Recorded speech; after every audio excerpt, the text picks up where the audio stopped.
कि कुल्लु नफ्सिन ज़ाइक़तुल मौत, बच्चे भी सुने उन्हें भी मौत आनी है, जवान भी सुने उन्हें भी मौत आनी है, बुजुर्ग भी याद रखें एक दिन उन्हें भी मौत का जायका चखना है।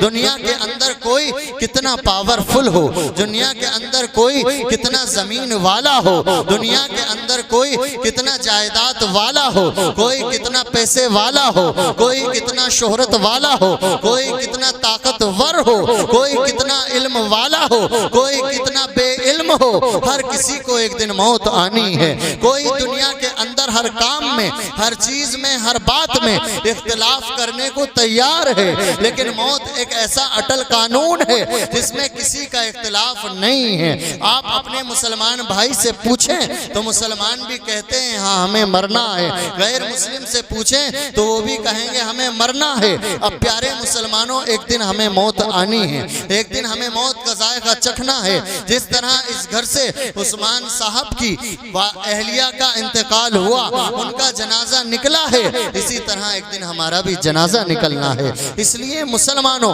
मौत आए उससे पहले उसकी तैयारियां कर लो। तैयारी यही है कि हम नमाजों की पाबंदी करें, ये मौत की तैयारी है। कुरान की तिलावत करें, ये मौत की तैयारी है। माँ बाप की फरमा बरदारी करें, ये मौत की तैयारी है। पड़ोसियों के साथ अच्छा सुलूक करें, ये मौत की तैयारी है। अल्लाह तबारक व तआला के हुक्म से रमजान आए, रमजान के रोजे रखें, ये भी मौत की तैयारी है। और अल्लाह इस्तिताअत दे तो हज के लिए जाएं, ये भी मौत की तैयारी है। अल्लाह इस्तिताअत दे तो कुर्बानी पेश करें, ये भी कब्रो हश्र की तैयारी है। लेकिन मुसलमानों, इन सारी इबादतों से पहले तवज्जो के साथ सुने, इन सारी इबादतों से पहले, इन सारे नेक कामों से पहले, इन नेक अमल से पहले नबी पाक सल्लल्लाहु अलैहि वसल्लम की अपने दिलों में मोहब्बत बसा ले, ये सबसे पहली कब्र व हश्र की तैयारी है। इसीलिए अल्लामा इकबाल कहते हैं कि की मोहम्मद से वफा, तूने तो हम तेरे हैं, ये जहां चीज है क्या लोहो कलम तेरे हैं। मोहम्मद की मोहब्बत दीन हक की शर्त अव्वल है, इसी में हो अगर खामी तो सब कुछ नामुकम्मल है। प्यारे मुसलमानों, अगर हमारे दिल में नबी पाक सल्लल्लाहु अलैहि वसल्लम की सच्ची मोहब्बत नहीं है तो हमारी सारी इबादत बेकार है, हमारा रोजा रखना बेकार है, हमारा कुरान पढ़ना बेकार है, हमारा नमाज, रोजा, खिरात, ज़कात, हज करना सब बेकार है। जब तक कि हमारे दिल में सच्ची और पक्की नबी पाक की मोहब्बत ना बस जाए। नबी की मोहब्बत हमारे दिल में होगी तो इंशाअल्लाह हम नबी की सुन्नतों पर अमल करेंगे। नबी की मोहब्बत हमारे दिलों में होगी तो हम नबी पर दुरूदो सलाम पढ़ेंगे। नबी की मोहब्बत हमारे दिल में होगी तो इंशाअल्लाह हम हर नेक काम करेंगे और हर बुरे काम से बचते नजर आएंगे। प्यारे मुसलमानों, मौत हर एक को आनी है, कोई ऐसा नहीं जिसे मौत ना आए। याद रखें, जब जनाजा इंतकाल हो किसी का तो मैयत का चेहरा देखने के लिए जाएं, इसलिए नहीं कि उसके घर वाले देख कर के खुश होंगे। और उलमा इकराम स्टेज पर जल वगर हैं, इस मसले की बात को आप लोग याद रखें। अक्सर ये बात बताता हूँ कि अगर किसी के घर में औरत का इंतकाल हुआ है तो घर के अंदर गैर महरम मर्द की एंट्री नहीं होनी चाहिए। और अगर किसी के घर में मर्द का इंतकाल हुआ है तो औरत घर के अंदर नहीं जानी चाहिए। और जिससे पर्दा करना जरूरी है, जिससे पर्दा करना जरूरी है, वो बंदा औरत का चेहरा ना देखे। इसी तरह जिस तरह मर्द का पर्दा औरत से, औरत का पर्दा मर्द से है, इसी तरह मरने के बाद भी है।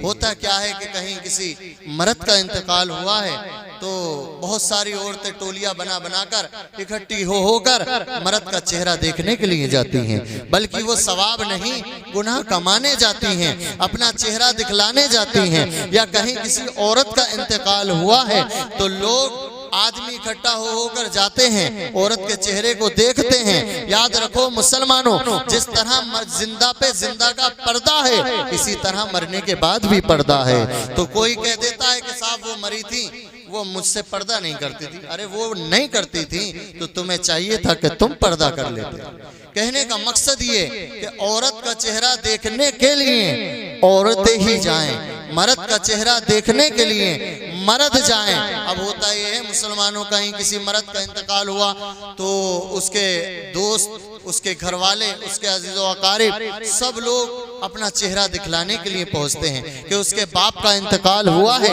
मैं भी आया हूं, उसके चाचा का इंतकाल हुआ है, मैं भी आया हूं। याद रखो मुसलमानों, जब किसी मैयते मरहूम का चेहरा देखने के लिए जाओ तो दिल में ख्याल ये दोहराओ कि आज इनका इंतकाल हुआ है, कल को इसी तरह मेरा भी इंतकाल होना है। आज इन्हें लोग देखने आ रहे हैं, कल को इसी तरह लोग मुझे भी देखने के लिए आएंगे। प्यारे मुसलमानों, जब किसी का जनाजा किसी के घर से निकले तो दिल में तसव्वुर यही करो कि आज इनका जनाजा निकल रहा है, कल को इसी तरह मेरा भी जनाजा निकाला जाएगा। याद रखो मुसलमानों, जब हमारा जनाजा हमारे घर से निकले तो दुनिया वाले ये ना कहें कि ये किसी शराबी का जनाजा है। जब हमारा जनाजा हमारे घर से निकले तो दुनिया वाले ये ना कहें कि ये किसी नशेड़ी का जनाजा है, ये गाली बकने वाले का जनाजा है, ये किसी से हसद रखने वाले का जनाजा है, ये माँ बाप को सताने वाले का जनाजा है, या बदकारी करने वाले का जनाजा है, या नमाजें ना पढ़ने वाले का जनाजा है। बल्कि जब हमारा जनाजा हमारे घर से निकले दुनिया वाले कहें ये नबी के गुलाम का जनाजा है, ये नबी के आशिक का जनाजा है, ये नमाजों की पाबंदी करने वाले का जनाजा है। याद रखो मुसलमानों, जब किसी का जनाजा घर से निकले और उसे कुछ लोग अच्छा मोहब्बत से बोले सुभान अल्लाह, जब कुछ लोग अच्छा बता दें कि जिसका जनाजा है वो नेक बंदा था, जिसका जनाजा है वो नबी का गुलाम था, जिसका जनाजा है वो नमाजें पढ़ने वाला था, तो इस बात पर हमारे तुम्हारे आका सल्लल्लाहु ताला अलैहि वसल्लम की हदीस पाक ज़हन में आती है। मोहब्बत से बोले एक मर्तबा सुभान अल्लाह।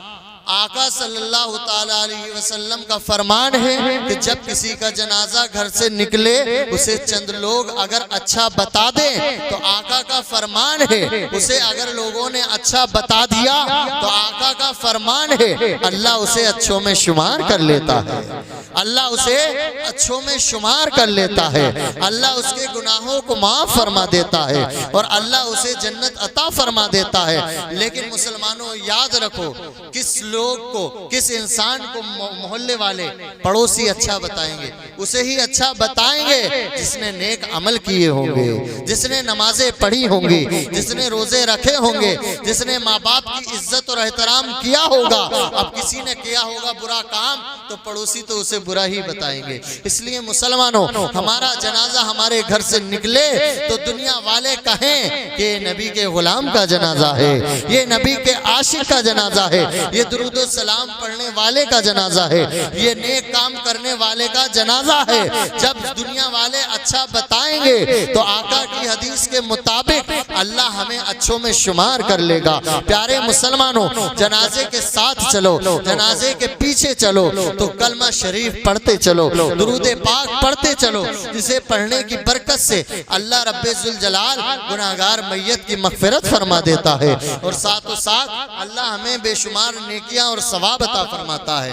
प्यारे मुसलमानों सुनो, आज के दौर में जनाजा चलता है तो हमने और आपने भी देखा है कि होता क्या है, जो हमारे बुजुर्ग होते हैं या जो हमारे इमाम होते हैं कहते हैं जनाजे के पीछे चलो। जैसे कुछ लोग ना समझी में ना समझ जनाजे के आगे चलने लगते हैं तो उलमा या कोई समझदार बुजुर्ग कहते हैं जनाजे के पीछे चलो, जनाजे के पीछे चलो। तो पीछे चलने की वजह क्या है, क्यों कहा जाता है कि जनाजे के पीछे चलो, जनाजे के आगे ना चलो?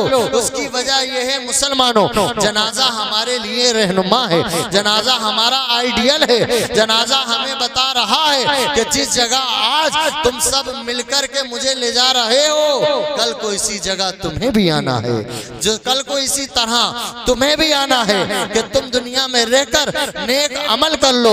जिस जगह मुझे दफनाकर आओगे उसी जगह तुम्हें भी जाना है। अब हम जनाजे के पीछे चलें, कलमा शरीफ पढ़ते चलें, दुरूद पाक पढ़ते चलें। अब होता ये है मुसलमानों, बहुत सी जगह, अब आपकी यहाँ का नहीं कह रहा, बहुत सी जगह ये देखा जाता है कि जब इमाम साहब नमाजे जनाजा पढ़ाने के लिए खड़े होते हैं तो याद रखें नमाज जनाजा पढ़ाने का हक वैसे खुसूसन उसके बेटे का है, उसके अजीज़ व अकारिब जो भी इस काबिल हो वो पढ़ाए नमाज जनाजा। इसीलिए तो इमाम साहब पूछते हैं कि इजाजत है, किसी और नमाज के लिए इमाम नहीं पूछते कि इजाजत है, लेकिन नमाज जनाजा के लिए इमाम साहब पूछते हैं इजाजत है। तो अब प्यारे मुसलमानों, कहने का मकसद ये है कि इमाम साहब को इजाजत देने के लिए बेटा है बहुत दूर खड़ा है। एक जनाजा ऐसा भी निगाहों में आया कि किसी की बीवी का इंतकाल था, बीवी का जनाजा था, इमाम साहब पूछ रहे हैं पीछे को घूमकर कि इजाजत दो, जिनका जनाजा है इजाजत दो, तो उनका शोहर काफी दूर खड़ा था, नमाज पढ़ने की, जनाजे की नमाज की सफ में नहीं, बहुत दूर खड़ा था। अब लोग सफ से निकले और उनके पास पहुंचे कि तुम्हारी बीवी का जनाजा है, तुम नमाजे जनाजा नहीं पढ़ रहे हैं, इमाम साहब को इजाजत दो। हुआ ये मुसलमानों, इमाम साहब को उसने बहुत दूर से कह दिया कि इमाम साहब से कह दीजिए पढ़ाएं नमाज। प्यारे मुसलमानों, मेरे कहने का मकसद ये है कि जब नमाजे जनाजा होती है ना, तो बहुत सी जगह 50% लोग नमाजे जनाजा पढ़ते हैं, बहुत सी जगह 60% लोग नमाजे जनाजा पढ़ते हैं, बहुत सी जगह 80-90% पढ़ लेते हैं, लेकिन बहुत सी जगह 50% होते हैं जो लोग नमाजे जनाजा पढ़ते हैं। अब जो नमाजे जनाजा नहीं पढ़ रहे हैं उनसे पूछा जाए कि तुम अपना सिर्फ चेहरा ही दिखाने आए थे, कि तेरी माँ के मरने में मैं आया हूँ, तेरे बाप के मरने में मैं आया हूँ, तेरे चाचा के मरने में मैं आया हूँ, तेरे ताऊ के मरने में मैं आया हूँ, सिर्फ अपना चेहरा दिखाने। प्यारे मुसलमानों, अगर उनसे पूछे कि आप नमाज जनाजा क्यों नहीं पढ़ रहे, तो जाकर के अगर पूछा जाए, जाकर के उन्हें देखा जाए कोई मोबाइल चला रहा होता है, कोई फेसबुक चला रहा है, कोई व्हाट्सएप चला रहा है, कोई किसी एक दूसरे से एक दूसरे की चुगलखोरी कर रहा है, कोई किसी की ग़ीबत कर रहा है, कोई कुछ बात कर रहा है, लेकिन नमाज जनाजा नहीं पढ़ रहा। नमाज जनाजा वाले से अगर उससे पूछा जाए कि तुम नमाज जनाजा किस वजह से नहीं पढ़ रहे, तो वो बंदा आपको और हमको दो ही बातें बताएगा, कहेगा कि मैं नापाक हूँ, या दूसरा बंदा दूसरा सवाल का जवाब ये दे सकता है कि मुझसे नमाजे जनाजा नहीं आती। अब इन दोनों बातों को सुन लें इंशाअल्लाह, और इंशाअल्लाह बातों को खत्म करें, मोहब्बत से बोलें सुभान अल्लाह। इंशाअल्लाह बहुत ही अहम और ज़रूरी बातें ऐसी हैं जो मौत के ताल्लुक से हमें और आपको पता होनी चाहिए, और पता होने के बाद हम अपनी औलादों को, अपने घर वालों को, बच्चों को समझाएं कि बेटा नमाज जनाजा ज़रूर पढ़ा करो। अब कोई कहेगा कि मैं नापाक हूँ, और कोई कहेगा मुझसे नमाज जनाजा नहीं आती। अब जो कहे मैं नापाक हूँ, उस बंदे से कहा जाए तो मुसलमान है। मुसलमान का सबसे पहला काम पाक और साफ रहना है। किसी भी कंडीशन में, किसी भी वक्त अगर मुसलमान नापाक हो जाए तो उसे पाक और साफ हो जाना चाहिए। लेकिन बुरा न माने मुसलमानों, इस जमाने के नौजवानों का ये हाल है कि अगर मंगल बुध में नापाक हो गया तो वो नापाक ही रहता है जुमे तक। जुमे की अजान के वक्त ही वो गुस्ल करेगा, और बहुत से नौजवानों से तो गुस्ल का तरीका भी नहीं आता। एक 17-18 साल के नौजवान से पूछा गया कि गुस्ल कैसे करते हो, तो कहता है बाथरूम जाता हूँ, पानी डालता हूँ, साबुन लगाकर फिर पानी डाल लेता हूँ, ये गुस्ल का तरीका है। कहने का मकसद ये है मुसलमानों, आज की नौजवान जो है, आज की जो जनरेशन नौजवानों की है, वो बिल्कुल इस्लामी बातों से, इस्लामी रीति रिवाज से, इस्लामी कवानीन से दूर है। इसीलिए वो पछताते कहीं ना कहीं नजर आते हैं। जब कोई इस्लामी क्वेश्चन, जब कोई इस्लामी सवाल नौजवान से किया जाए तो वो मुंह नीचे करते नजर आते हैं। किसी को गुस्ल का तरीका याद नहीं है, तो किसी को नमाज पढ़ने का तरीका याद नहीं है, तो नमाज जनाजा कैसे याद होगी। अब प्यारे मुसलमानों, उससे पूछे नापाक है, तू मुसलमान होने के बाद नापाक है, तो चलो अगर तुम नापाक हुए किसी वजह से, तो आपको चाहिए था, आपको चाहिए था कि आज का दौर मोबाइल का है, मोबाइल के जरिए सारी खबर फैल जाती है इलाके में कि फला का इंतकाल हुआ है, इतने घंटे बाद उसकी नमाज जनाजा होगी। तो अगर तू नापाक किसी वजह से हो गया था तो तुझे गुस्ल कर लेना चाहिए भाई, पाक साफ हो जाता। नापाकी की कंडीशन में तू पाक लोगों के साथ, बावजू लोगों के साथ शामिल ही क्यों हुआ है। याद रखो मुसलमानों, नापाक हालत में अगर किसी का इंतकाल हो जाए ना, तो उसका हशर नापाकों के साथ होता है। नापाकों के साथ होता है। लेकिन नौजवान मुसलमान समझते नहीं पाकी और नापाकी को, पाकी और नापाकी को नॉलेज ही नहीं, उसे पता ही नहीं कि पाक किसे कहते हैं, नापाक किसे कहते हैं। प्यारे मुसलमानों, हमें चाहिए कि हमारी नौजवान बच्चे सब लोग हर वक्त पाक और साफ रहें और अपने घरों के बच्चों को समझाएं कि बेटा जब भी रहो, जब भी बैतुल खला जाओ तो पाक और साफ ही रहो। ऐसा ना हो कि नापाकी के हालत में तुम्हारी मौत आ गई तो तुम्हारा हशर नापाकों के साथ हो जाए।